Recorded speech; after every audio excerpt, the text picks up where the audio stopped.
மாவட்டங்கள்ல அந்த ஆணவ படுகொலை வந்து நீங்க அந்த ஆணவ படுகொலை தனி சட்டம் கொண்டு வரப்படும் சொல்லி சொன்னீங்க. ஆனா தென் மாவட்டங்கள்ல இது மாதிரி சம்பவங்கள் நிறைய நடைபெற்றுக்கிட்டு இருக்கு. ஆனா இன்னமும் அது ஒரு அமைதியான முறையில அமைதி காத்து கொண்டு இருக்குது அப்படிங்கிறது. இப்போ சமீபத்தில் இரண்டு நாளைக்கு முன்பு மாண்புமிகு முதல்வர் அவர்களோடு நாங்கள் வந்து எங்கள் டிபார்ட்மெண்ட் வந்து ரிவ்யூ போட்டோம். அதற்கு முன்பு ஆணவ படுகொலைகளை தடுத்து நிறுத்துவது தொடர்பான கடந்த திமுக அரசு போட்ட நீதியரசர், முன்னாள் நீதியரசர் அவர் KN பாட்ஷா அவர்கள் தலைமையான அந்த கமிட்டி, அவங்க 3 பேருமே வந்து என்னை வந்து சந்தித்து என்ன மாதிரி வந்து நாங்கள் வந்து இந்த விசாரணை ஆணையத்தை வந்து நடத்திக்கிட்டு இருக்கிறோம், எந்தெந்த இடங்கள்லாம் வந்து விக்டிம்ஸ் எவ்வளோ பேர் வந்திருக்கிறாங்க அப்படிங்கிறத வந்து எங்கிட்ட வந்து அதை சொல்லியிருக்கிறாங்க. அதுக்கு இடைக்கால தொடர்பான என்ன மாதிரியான வந்து அறிக்கை இருக்குங்கிறது என்கிட்ட வந்து கொடுத்துருக்குறாங்க. அவங்க கேட்டுக்கிட்டது என்னென்னா, இன்னும் 9 மாதம் எனக்கு கொஞ்சம் எக்ஸ்டெண்ட் வேணும். அதாவது விக்டிம்ஸை பூரா நாங்கள் பார்த்துருக்கோம், அரசியல் கட்சிகள்கிட்ட நாங்கள் கருத்து கேட்டுட்ருக்கோம். அதில் வந்து விடுதலை சிறுத்தைகளும் மார்க்சிஸ்ட் கம்யூனிஸ்ட் கட்சி மட்டும் அவங்க நிலைப்பாடை வந்து எங்களுக்கு கருத்தாக சொல்லியிருக்கிறாங்க. மற்ற கட்சிகளுடைய கருத்து கேட்கணும், அதுக்கு எங்களுக்கு 9 மாதம் எங்களுக்கு வந்து டைம் வேணும்னு கேட்டிருக்காங்க. இதை நாங்கள் மாண்புமிகு முதல்வர் அவர்கள்ட்ட சொல்லியிருக்கிறோம்.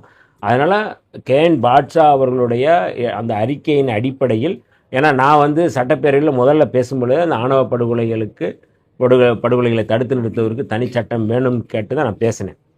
மாண்புமிகு முதல்வர் அவர்களும் அதை வந்து கேட்டிருந்தாங்க. இப்போ வந்து KN பாட்ஷா அவர்களுடைய அந்த பரிந்துரையின் அடிப்படையில் அந்த சட்டத்தை இயற்றுவது அப்படிங்கிற அடிப்படையில் தான் அவர்கள் வந்து என்ன கொடுக்குறாங்க, எந்த அடிப்படையில் அவங்க வந்து அந்த அரசியல் கட்சிகள் மற்ற விக்டிம்ஸ்ட்டு எப்படி அவங்க வந்து தரவுகள் எடுத்திருக்கிறாங்க, அப்போ அந்த அடிப்படையில் நம்ம வந்து கொண்டு வரலாம்னு சொல்லியிருக்காங்க. அது குறித்து மாண்புமிகு முதல்வர் அவர்கள் விரைவில் நல்ல முடிவை எடுப்பார்கள், அறிவிப்பார்கள். அதில் ரொம்ப கவனமாக இருக்கிறாங்க. ஆணவ படுகொலைகளை தடுத்து நிறுத்த வேண்டிய பொறுப்பு அரசுக்கு இருக்குது அப்படிங்கிறத நான் வந்து புரிஞ்சுக்கிறோம். தேர்தலுக்கு முன்பு வந்து ஊழல்வாதிகள் என்று திமுக மற்றும் அதிமுகவை விஜய் வந்து விமர்சனம். ஆனா இன்னைக்கு வந்து தாவைக்கால வந்து ஊழல்வாதிகளை சேர்க்கப்படுவதால் மக்களுடைய நம்பிக்கை இழந்து போறீங்களா? இதை பற்றி உங்களுக்கு கருத்து இல்லை, அதாவது ஏற்கனவே சொன்னதேன், குற்றச்சாட்டு அப்படிங்கிறது வேற, நீதிமன்றத்தால் தண்டனை பெற்றவர்கள்ங்கிறது வேற.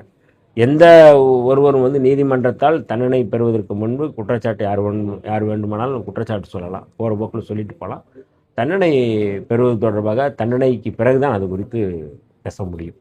உள்ளாட்சி தேர்தல் வந்து நீங்க வந்து இப்போ திமுக நாட்டமா இருக்கீங்க. உள்ளாட்சி தேர்தல் தாவேக்கோட கூட்டணி நிற்கிறீங்களா இல்லை திமுகவோட கூட்டணி? இது ஒரு அரசியல் நிலைப்பாடு, கூட்டணி குறித்து, அந்த தேர்தல் நிலைப்பாடு குறித்து, இது குறித்து எங்களுடைய தலைவர் எழுச்சி தமிழர் தொல்காப்பியன் திருமாவளவன் அவர்கள் அவர் வந்து உயர்நிலை குழு கூட்டத்தை கூட்டி முடிவு செய்து அறிவிப்பார்கள்.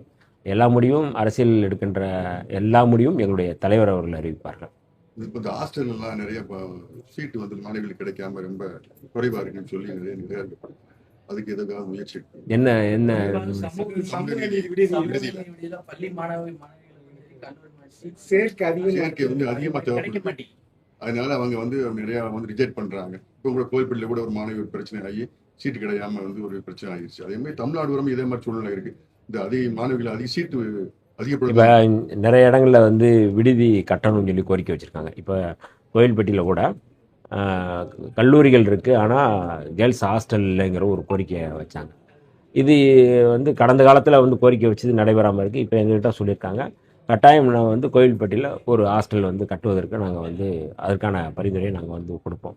இது மாதிரி எங்கெங்கெல்லாம் வந்து போதாமைகள் இருக்கோ, எங்கெங்கே தேவைகள் இருக்கோ அதெல்லாம் நாங்கள் வந்து கண்டறிந்து அங்கே வந்து ஹாஸ்டல் கட்டுறதுக்கு முயற்சிக்கிறோம்.